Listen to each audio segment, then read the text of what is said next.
Haji Imanuddin Utsman Al-Bantani. Dibongkar, ternyata Ba'lawi itu adalah ngaku-ngaku dzurriyyah Rasul. Tidak ada fakta baik dalam kitab nasab maupun kitab sejarah. Jangankan kitab, manuskrip saja tidak ada. Lebih-lebih diperkuat dengan tes DNA. Sampai hari ini sudah 180 Ba'lawi yang dites DNA. Tidak ada satu pun yang haplogrupnya nyambung kepada baginda Rasulullah Sallallahu Alaihi Wasallam. Itu ada gerakan PWI, saya langsung siap karena sudah 10 tahun kurang lebih yang dipermasalahkan oleh saya bukan nasab. Pertama, bukan dawir. Kalau hanya dawir nggak minta doma 2 atau tilu, alah. Ke saya 10 minta. Kakak saya itu diminta 10 kambing tengah malang, hanya dikasih 3, marah sampai nendang ke kaki kakak saya. Akhirnya apa yang terjadi? Eta Habib nu Najong teh dibubuikeun di sawah. Najong dibawa. Geus kitu dirontok. Alah, hampura. Dabongan Naj. Sering datang ke saya, dihormat, apa saja mau dikasih, tapi suruh sholat nggak mau. Apa yang terjadi? Diusir. Boboraah Habib dzurriyyah palsu, dzurriyyah Rasulullah asli, temake patokan agama, balik sia. Naonan mantau ka dieu. Ana dzurriyyah Rasul dijamin ke surga. Waduh. Sia ngaku dzurriyyah Rasul tersolat kau bajeng mabok, berarti ngaruksak Rasulullah Sallallahu Alaihi Wasallam, ngaruksak Islam. Komo lamun palsu, cacak-cacak betul ini dzurriyyah Rasul. Kalau seandainya ini dzurriyyah Rasul tapi sikap dan akhlaknya tidak mencerminkan Rasulullah, apa itu memperkuat agama apa merusak agama? Mohon maaf, saya 10 tahun sebelum ramai ini karena mendengar Habib bodoh lebih utama daripada ulama. Itu sudah mendengar dulu. Cinta habaib walaupun tukang mabok, tukang judi di kuburan aman, tidak akan mendapatkan pertanyaan mungkar nakir. Saya itu sudah perang dulu. Kalau mengatakan Faqih Muqaddam leluhur habaib bahwa Mi'raj sehari 70 kali. Nah, baru-baru ini saya dengar. Baru-baru ini. Jika dari dulu saya dengar, wah, nggak tahu apa yang akan terjadi. Makanya mohon maaf, saya beberapa kali bersentuhan permasalahan dengan Habib-Habib, termasuk dengan Bahar Smith. Saya kurang lebih 2 tahun apa 3 tahun itu bertemu di persidangan. Saya katakan saat itu adalah ditangkap oleh Polda Jabar, bahwa kata beliau bahwa pemerintah sekarang itu adalah kriminalisasi ulama. Saya jawab, bukan kriminalisasi ulama. Yang ditangkap polisi adalah ulama kriminal. Yang ditangkap polisi adalah Habib kriminal. Bukan kriminalisasi Habib, tapi Habib kriminal ditangkap oleh polisi. Saya saat itu ditanya sama Pak Kapolda, Polda Suntana, Kiai betul begitu betul? Siap dijadikan saksi? Siap. Bagaimana kalau dia sidang? Sidang. Saya berhadapan di sidang. Saya pernah ditanya oleh Bahar Smith, hei Kiai Mujib, apa Anda pernah mengatakan saya adalah ulama kriminal? Saya jawab, sering. Di mana kamu mengatakan itu? Di mana-mana. Sok, tek naon. Apakah Anda pernah mengatakan saya ulama intoleran? Sering. Di mana? Di mana-mana. Sok, tek naon. Betul. Saya punya fakta. Dia selaku mubalig dai intoleran.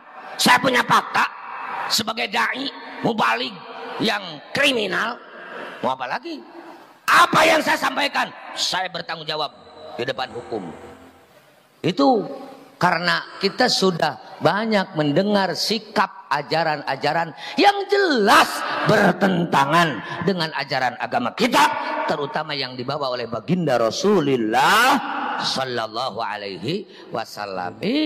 Ternyata semakin mendetil oleh Kiai Haji Imanuddin Utsman Al-Bantani, dibongkar ternyata Ba'lawi itu adalah ngaku-ngaku dzurriyyah Rasul. Tidak ada fakta baik dalam kitab nasab maupun kitab sejarah, jangankan kitab, manuskrip saja tidak ada. Lebih-lebih diperkuat dengan tes DNA. Sampai hari ini sudah 180 Ba'lawi yang dites DNA, tidak ada satupun yang haplogrupnya nyambung kepada baginda Rasulullah sallallahu alaihi wasallam. Apa mau percaya? Apa mau percaya? Mohon maaf, kalakuanana gitu, tes DNA hasilna gitu, bukti dina kitab sejarah, kitab nasab bahwa Ubaidillah yang ngaku anaknya Sayyid Ahmad bin Isa tidak ada. Karena Said Ahmad bin Isa ayahnya yang diaku Ubaidillah itu hanya 3, Said Husain, Said Ali, Said Muhammad. Ubaidillah itu tidak ada. Sampai hari ini dipinta kitabnya enggak ada. Yang muncul itu adalah rekayasa. Apa masih iya? Kita masih percaya. Mohon maaf, ketika saya berbicara seperti ini, Ceng Mujib itu NU kan, saya mohon maaf pengurus NU Provinsi Jawa Barat di jajaran Suriah. Kenapa NU tidak bicara? Ceng Mujib kok setelah jadi ketua PWI lantang bicara. Mohon maaf, sejak dulu Ceng Mujib adalah begini. Urusan pengurus NU tidak berbicara tentang nasab, itu adalah hak mangga. Cuman aya anu berbicara na harewosan, aya anu bicara na geus dina panggung, aya anu kerek pabaliut dina jero hate, aya anu geus ngabeletuk dina biwir. Sallu ala Nabi Muhammad. Saya yang tersinggung adalah ketika sosok Habib Sepuh mengatakan bahwa NU adalah menang aki urang. Padahal tidak ada dalam catatan sejarah yang mendirikan NU dari golongan Habib. Berarti itu adalah pengkhianat, pembelokan terhadap sejarah. Siapapun, dari manapun, kekuatan apapun yang merusak sejarah terhadap NU, kita harus berani menyatakan perang kepada mereka. Betul? Siap. Lebih sakit NKRI menang aki urang Habib dea. Indonesia mal merdeka wa Habib. Indonesia bisa makmur gara-gara ayah Habib. STNK menang Habib. Halo? Halo? Kenapa hari ini nasabnya ini yang harus diselesaikan? Karena mereka seenaknya bertindak kepada kiai ajengan santri karena merasa dirinya sebagai dzurriyyah Rasulullah Shallallahu Alaihi Wasallam. Banyak orang yang berpandangan, Habib mah punten arika dzurriyyah Rasul. Oh iya teh dzurriyyah Rasul. Orang cinta hukumna wajib. Cinta terhadap dzurriyyah Rasul nu asli hukumna wajib. Yang nggak boleh itu mengikuti akhlak turunan Rasulullah asli yang bertentangan dengan akhlak Rasulullah Sallallahu Alaihi.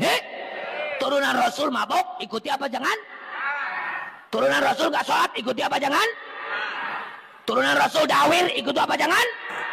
Lebih-lebih kalau ini adalah bukan karena tidak ada bukti sebagai dzurriyyah Rasulullah Sallallahu Alaihi Wasallam. Maka dampaknya setelah dibahas oleh kita bersama, punten ka abdi saminggu teh tara kurang ti 10 Habib bangsa. Ayeuna mah geus sataun leuwih teu sapotong-potong acan. Abdi mah atuh lain ukur di penta doma 2, di penta mobil. Awewe mah lain ukur hiji 2. Santri duka sabara puluh, duka sabara ratus. Jadi abdi mah dibere ku Habib teh warag, dipenta warag, dipaling ngos, ditipu minang. Jadi kumplit kada rasaan mah. kapung kurma nu ngaos diabdi kada Habib wae. Tapi dan ubah ulama saya akhlakna gaduh rezeki teh nya ka fakir miskin. Jadi pikaresepen pikalucuan jelema teh ngaidolakeun. Lain jika Habib alam kiwari datang menta kita salat mung mabok teh naon dakwah gawena nganyarekan batur anti pamarentah. Bahkan terindikasi dek ngabubarkeun NKRI mendukung ISIS. Kalau begitu kawan apa lawan?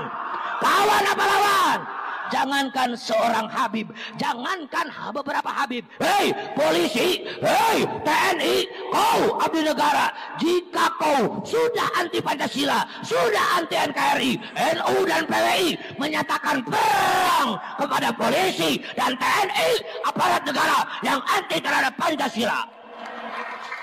Paham?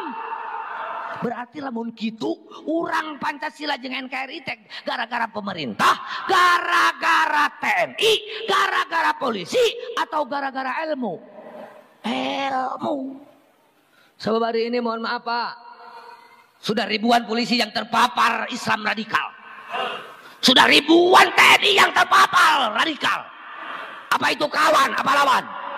Apa kawan atau lawan? Kita tidak takut. Mereka belajar perang, kita juga belajar perang. Mereka punya bedil, aing gelo bacukil. Cuman sedikit bedanya ulama dengan polisi. Apa? Ulama salah bisa ditangkap polisi, polisi salah nggak bisa ditangkap ulama. Itu saja beda. Tapi kita doakan polisi-polisi dan TNI kita yang aktif hari ini konsisten, konsekuen terhadap komitmen 4 pilar kebangsaan, NKRI, Pancasila, Bhinneka Tunggal Ika, dan Undang-Undang Dasar 45. Jika mereka ada di situ, kita wajib membantu mereka mempertahankan bangsa dan negara. Siap? Siap? Tidak boleh kita bertentangan dengan mereka. Ketika polisi dan TNI berada pada barisan dan pasukan, apa yang diharapkan oleh kita bersama mempertahankan negara kesatuan Republik Indonesia. Terlalu panjang ini sambutan. Kesimpulannya, tugas PWI adalah bagaimana kita mempertahankan, melestarikan, melanjutkan perjuangan leluhur para wali songo, ulama-ulama Nusantara, baik urusan agama maupun urusan negara ataupun urusan keumatan. Artinya visi misi itu tidak jauh berbeda dengan Nahdlatul Ulama. Hei saudaraku yang hari ini aktif di NU, salah besar Anda beranggapan PWI melawan atau nyimpang dari NU. Aing Abdul Mujib, pengurus NU Provinsi Jawa Barat, samodana melaan Nahdlatul Ulama. Betul? Saya ketika masuk di PWI terus terang, masuk di PWI. Jika PWI memperkuat NU, samodara. Jika PWI ngaruksak NU, ku aing di papajetna. Saya ngomong di depan ketua umum, kebetulan dengan ketua umum, mulai ayahnya, beliau Profesor Dr. Haji Fuad Hasim dengan ayah saya itu adalah sahabat karib, sering diundang. Kemudian juga anaknya sekarang Dr. Kiai Abbas beserta yang lain-lainnya adalah termasuk sahabat dekat. Maka ketika di PWI ada beliau, saya tetap menyampaikan. Begitu saya disuruh menjadi ketua PWI Jawa Barat, saya menyampaikan, jika PWI ini mau memperkuat visi misi Nahdlatul Ulama, ayo bersama-sama, saudara. Tapi jika hadirnya PWI dari kecewa, dari dendam, apalagi ada gerakan, ada tujuan lain yang mengancam dan merusak NU, saya Mujib siap samoderna mepejet PWI. Paham? Kalau begitu NU dengan PWI berseberangan atau bersama-sama? Berseberangan apa bersama-sama? Matak lamun aya jelema nu nyebutkeun PWI ngancam NU, ngomong hareupeun aing hulu sia ku aing dasaan. Cek batur ngabelentrang ku mangke. Urusan medok diadu marasiko. Nu penting ulah ngeok memeh dipacok. Makanya mohon maaf pengurus-pengurus PWI yang ada di luar mau melakukan kegiatan seperti Sukabumi, seperti Bogor, Cianjur, kemudian kabupaten-kabupaten yang lainnya yang serupa mau melaksanakan kegiatan seperti ini, maju terus. Jangan hiraukan orang yang menghalang, jangan biarkan mereka-mereka yang selalu berbicara membela agama tapi mengancam keutuhan berbangsa dan bernegara. Kita lawan, kita hadapi dengan resiko apapun. Insyaallah taala dengan lillahi taala berjuang di PBI, kita akan senantiasa mendapatkan pertolongan Allah Subhanahu wa taala.